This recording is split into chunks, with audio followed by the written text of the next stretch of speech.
So let's begin by thinking about this particular example. So imagine that you're looking top down at a railway platform, and we have an observer O who's standing on the platform at rest. So this is observer Om Prakash, and we're in the frame of the platform, so we're at rest with respect to this platform. There are a bunch of different observers, or his friends, standing 1 meter away. Okay, so each one is 1 meter stick away from the other, and they're all denoted in different colors here so that you can clearly see who is who. And each of them, you can clearly see they have these dials, which are their wristwatches.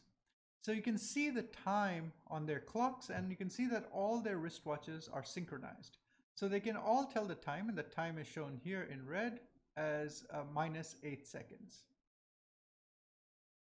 Okay, and now they're waiting for a train, and this is the train that's passing them, and this is a bunch of people in the trains, and Om Prakash's evil twin, O Prime Prakash, shown here with this pink dot, is sitting on this train with a bunch of his friends. And now we're going to see what happens as these trains pass each other.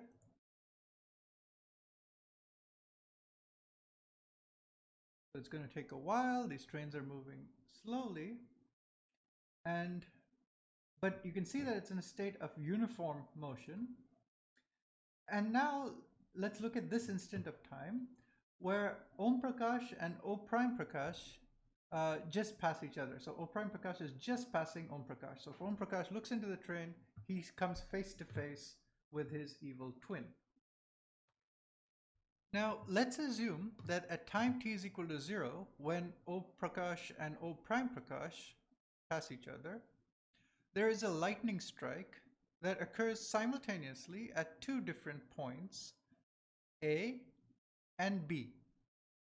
Okay, so Om Prakash's friend over here, who is a distance of 1, 2, 3, 4 meters away to the left, and friend B, who's at a distance of 1, 2, 3, 4 meters to the right. So Om Prakash is sitting at the midpoint between these two friends. Both these friends experience a lightning strike. And now we'll assume that this train is very close to the platform. So the corresponding observer on the train, who's sitting over here, would also see this lightning strike at the same instant of time that A sees it.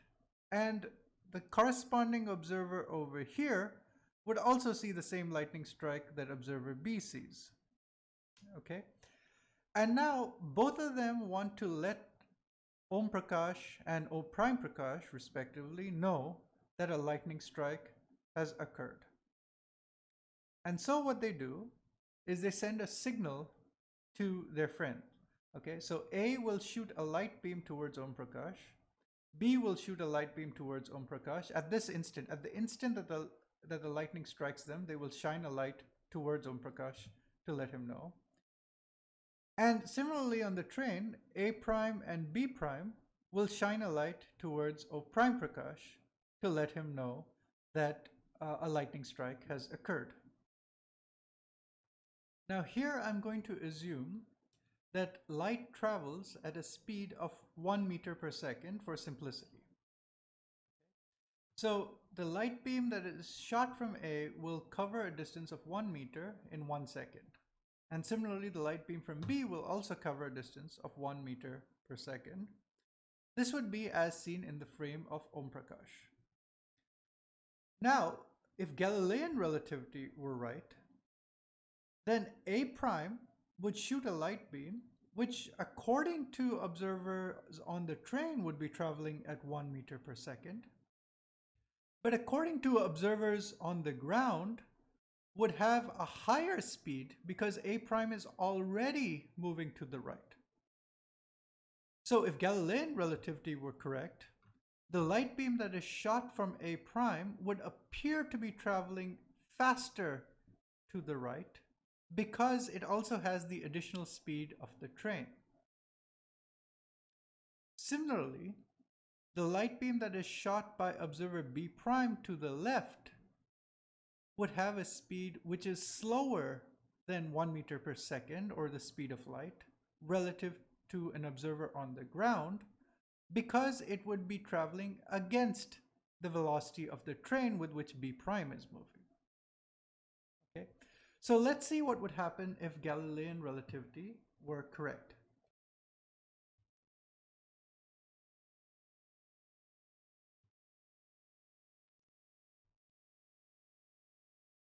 So A and B shoot light beams. So let's just pause the video at 2 seconds. So you can see that the light beam that's shot from A has covered a distance of 2 meters in 2 seconds. So I've just shown the light beam going in both directions. So light is just turned on. So the light beam travels 2 meters to the right and 2 meters to the left. Similarly, the light from B has traveled 2 meters to the left and 2 meters to the right, okay, after 2 seconds have passed. However, if you look at the light from A prime, the light that was shown from A prime has traveled further. It's 2 meters to the right of A prime, but since A prime has already moved some distance, okay, this light beam relative to the ground observer has appeared to cover a larger distance. Okay, so therefore in 2 seconds, that light beam which started here, when A prime was over here, the light was turned on, has traveled a much larger distance and therefore appears to have a larger speed. Similarly, if I look at observer B prime's light, observer B prime was over here when the light was turned on, and you can see that that light beam has only traveled this distance, okay, this very short distance. That very short distance is because the light beam relative to B prime was traveling with a speed of 1 meter per second. But since B prime was moving to the right relative to the ground observer, this light beam has only covered a very small distance. So it appears to be moving slower than a speed of 1 meter per second. However, let's look at the time at which these light beams reach observer O and reach observer O prime. So let's play this video forward.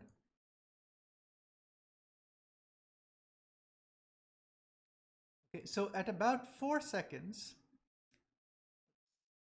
make that exact. So at a time of 4 seconds, both light beams have reached observer O and observer O prime respectively. Okay. So observer O has seen that the light signal from A prime and B prime reached him simultaneously. And therefore, since he was at the midpoint between his two friends, observer O would conclude that the lightning strikes that hit A prime and B prime occurred simultaneously. But you also see that at the same instant of time, as seen by the ground observer, observer O prime also sees the same signals from A prime and B prime reach him simultaneously.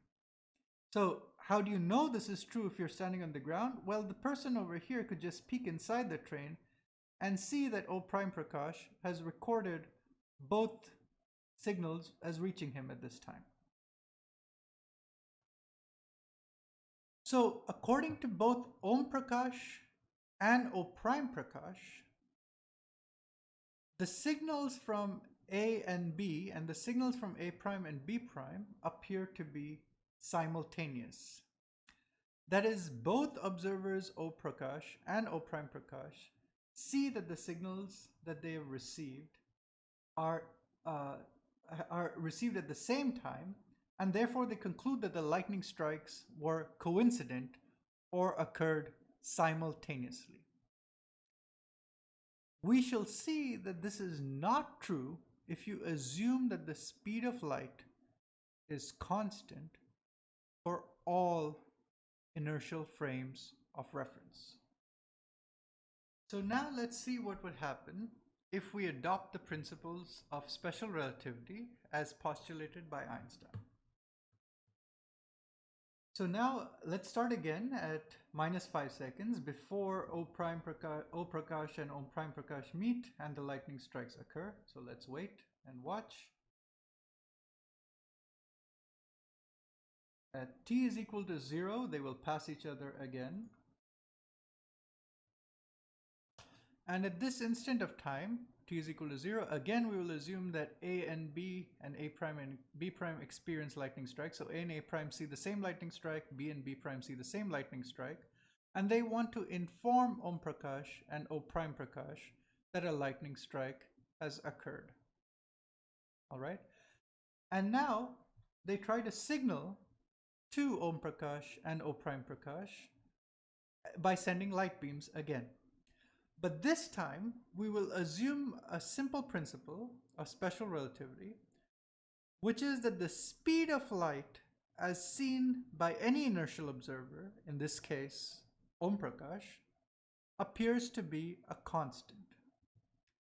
So what that will mean is not only will the signal of A and B travel to Om Prakash with a speed of 1 meter per second, but the signal from O prime Prakash, that is the signal sent from by A prime to O prime Prakash, will also appear to travel at the speed of 1 meter per second relative to the ground observers. Okay, and similarly, the signal from B prime will also appear to travel at 1 meter per second relative to the ground observers. Okay, so let's see that happen.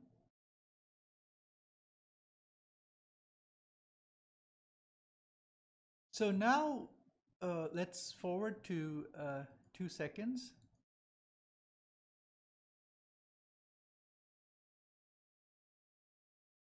Okay, so 2 seconds in, you see that the signal from A has traveled 2 meters to the right.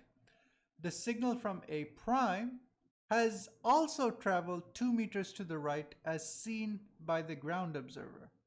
It's not covered a larger distance as before. It has covered exactly the same distance as the light that has traveled that was emitted by the friend on the ground. Okay, so these light beams keep exact pace with each other.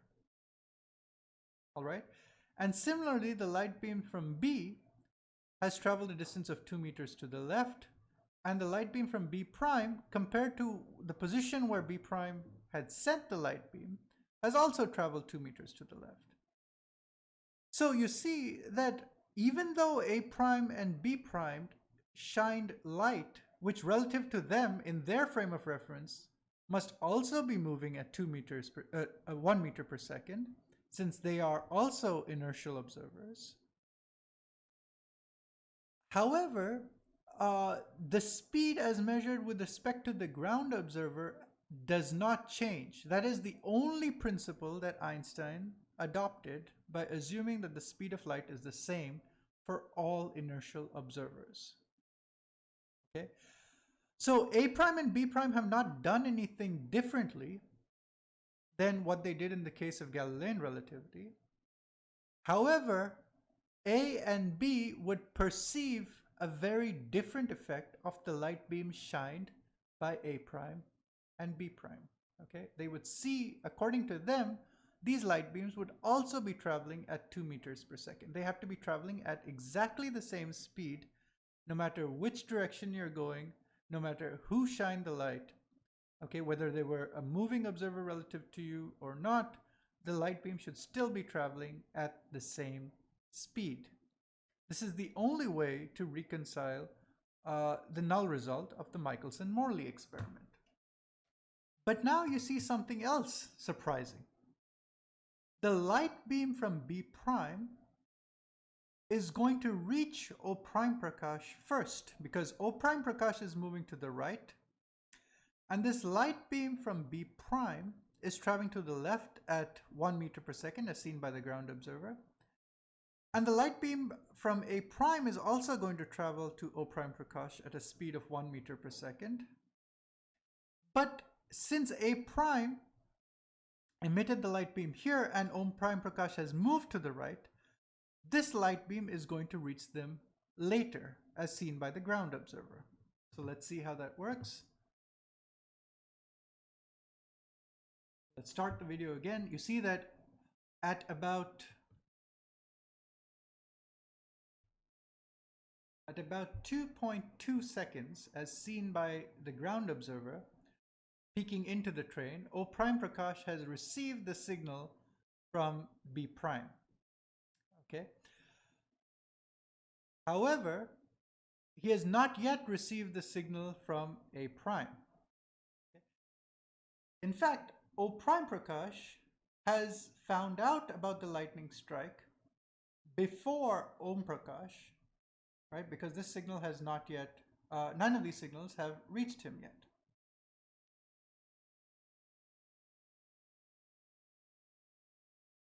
Now let's play forward. Again, at time of 4 seconds, the light signals from A and B have reached Om Prakash. So Om Prakash now knows that those lightning strikes have occurred. Not only does he know this, he knows that they occurred simultaneously because these light signals sent from his friends who were equidistant from him have reached him simultaneously. However, if you look here, the signal from A prime has not yet reached O prime Prakash. So O prime Prakash is still waiting from the signal from A prime that a lightning strike has occurred. Now let's play the video forward again. And as time passes, you see that this light beam is moving to the right, but it's still not yet caught up with O prime Prakash. And eventually it's going to catch up with him, but at a much later instant of time. Okay. So what does this tell us? Let's rewind and try to understand what the difference is between special relativity and Galilean relativity.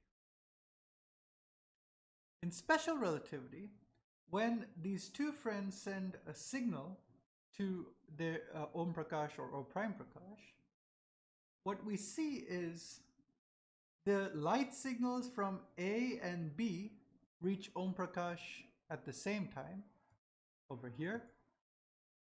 But the light signals from A prime and B prime do not reach O prime Prakash at the same time. So O prime Prakash concludes that the events of lightning strikes hitting his friends A prime and B prime are not simultaneous. His conclusion is that these lightning strikes, which hit his friends A prime and B prime, for whom he is at the midpoint, those lightning strikes are not simultaneous because he told both of them to send him signals instantaneously. And so, since physics should not be different for him, he sees the signals from A prime and B prime, but he sees that these signals do not appear to reach him at the same time. The signal from B prime reaches him first, and the signal from A prime reaches him later. So O prime Prakash says that the lightning strikes that occurred at A prime and B prime are not simultaneous. Whereas Om Prakash concludes that the events A and B were simultaneous. Or equivalently, the lightning strikes that hit A prime and B prime are simultaneous. So this is extremely counterintuitive and goes against the principles of Galilean relativity that we're familiar with. In Galilean relativity, if two events are simultaneous as seen by one observer, they have to be simultaneous as seen by another observer. But just by adopting the principle that the speed of light is the same as seen by all inertial reference frames, automatically means that the very notion of simultaneity, the very notion of coincident events, is a relative concept. Simultaneity is relative.